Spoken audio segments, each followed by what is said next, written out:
Nilinaw ni Cafe Namindang ang kanyang pagbubuntis sa mga taong hinuhusgan siya maging ang pakikipagrelasyon niya kay Tristan Centeno.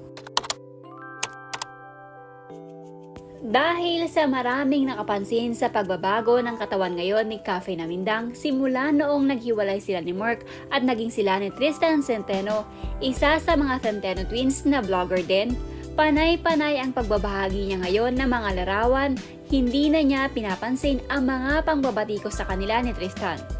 Ngunit ang napansin talaga ng iba ay tila pagbabago ng katawan ni Cafe, pati umano ang paglaki ng tiyan nito, na ayon sa iba ay nagdadalang tao umano ito. Dahil dito ay lalo itong binatikos dahil hindi na umano ito naawa sa babaeng nabuntis din daw ni Tristan, ang dating girlfriend nitong si Ayis, na kung ating matatandaan ay labis ang sama ng loob nito sa ginawang pag-iwan sa kanya ni Tristan dahil kay Cafe. Dahil sa nagiging topic muli si Cafe dahil sa pagbubuntis nito ay hindi na maiwasan ni Cafe na maglabas ng sama ng loob. Ayon sa nakarating sa amin, nang tinanong si Cafe kung buntis ba ito upang nang sa ganon ay malinawan ng ilan sa mga patuloy na sumusuporta sa kanya, agad-agad naman itong sinagot na ang kanyang pagbubuntis ay hindi totoo. Paglilinaw ng vlogger, hindi siya buntis, tumataba lamang umano siya dahil nasa tama na ang oras ng pagkain nito at pinapakain umano ito ng maayos ng kanyang pamilya. Hindi katulad ng dati noong sila pa umano ni Mark na itlog umano ang ulam araw-araw.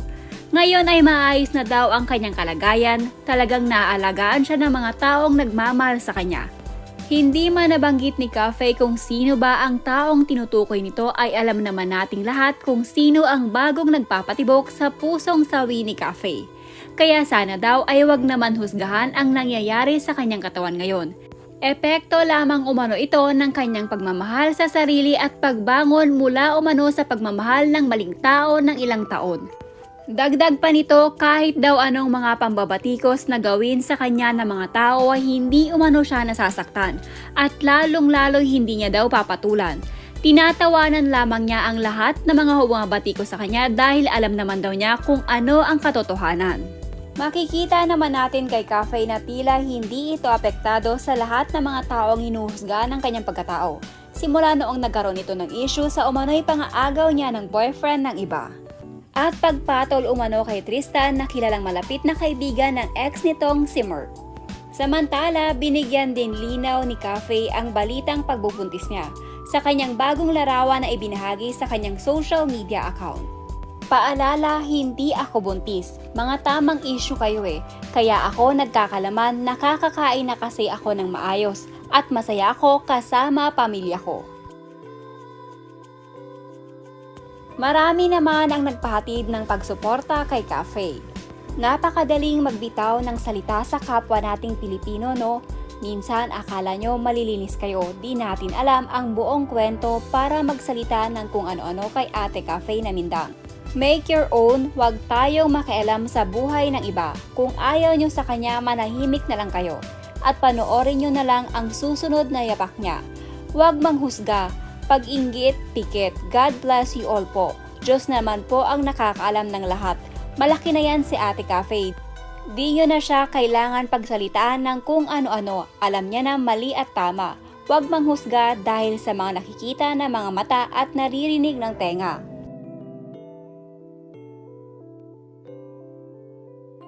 Chill lang Ate Cafe, may mga masabi lang yung mga tao na yan, inggit lang sila sa kagandahan mo, basta ako ate, love na love kita.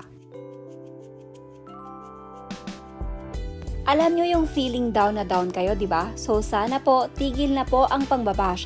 Suportahan na po natin silang dalawa ni Mark at maging good vibes na po. Stay strong, laban ka lang po, alam ng Diyos ang lahat at pabayaan nyo na lang po lahat ng mga bash. Mas mabuti na po yung magpaibabaw kesa magpakataas.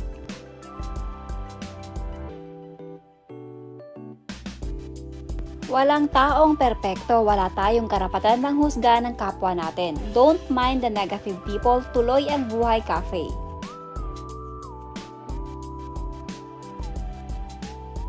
Ang daming perpektong tao, kahit nga robot nagmamalfunction Kayo pa kayang di pa pinapanganak ay may kasalanan? Kahit mag-threesome, foursome, fivesome hanggang 10 pa yan, pakialam nyo ba? Di naman kayo nagpapakain dyan, kalilinis nyo. Yung germs ka laging 99.9 lang namamatay, laging may 1% na natitira kasi nga walang perpekto, gets?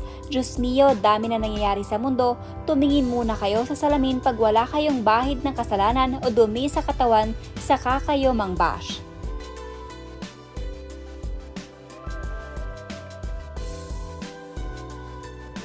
Yung mga nag-comment dito, akala mo naman alam yung totoong nangyari, sausaw kayo ng sausaw sa issue ng tao no? Para lang may mabash, labas na kayo sa kung anong meron sila, huwag niyong pakialamanan.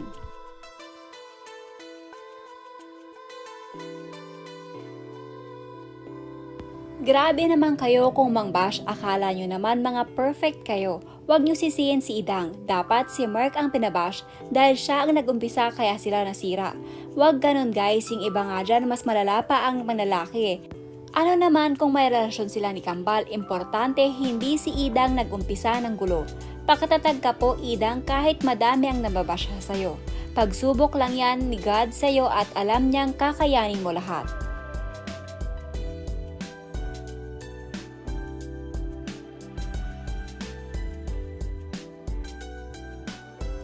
Hi Cafe, ang ganda mo naman. Hayaan mo lang mga bashers, deadma mo lang sila, wala naman silang maganda maidudulot sa'yo.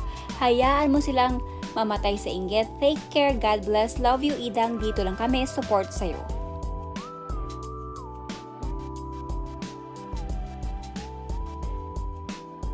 Hayaan mo lang yung basher mo. Sa buhay hindi yan nawawala, sikat ka man o hindi. Hindi mo kasi sila masisisi, lalo na sa nangyari. Ang importante sa lahat, masaya ka.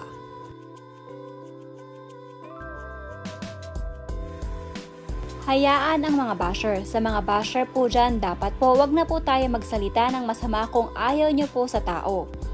Free naman po siya i-unfollow. Bakit need pa magsalita ng di maganda? Nakikita nyo ba nangyayari sa mundo ngayon? Lagi na lang may mga sakuna, bagyo at yung COVID hindi pa natatapos. Tapos kayo, sige pa din panghusga.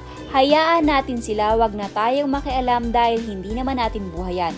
At isa pa, hindi natin alam ang totoong istorya niyan. At kahit pa alam natin ang istorya, hindi na natin yung problema. Kaya pwede ba manahimik tayo, bagkos magdasal na lang tayo para matapos na itong mga nangyayari sa mundo. Please wag po tayo mag-judge dahil lahat tayo hindi perpekto.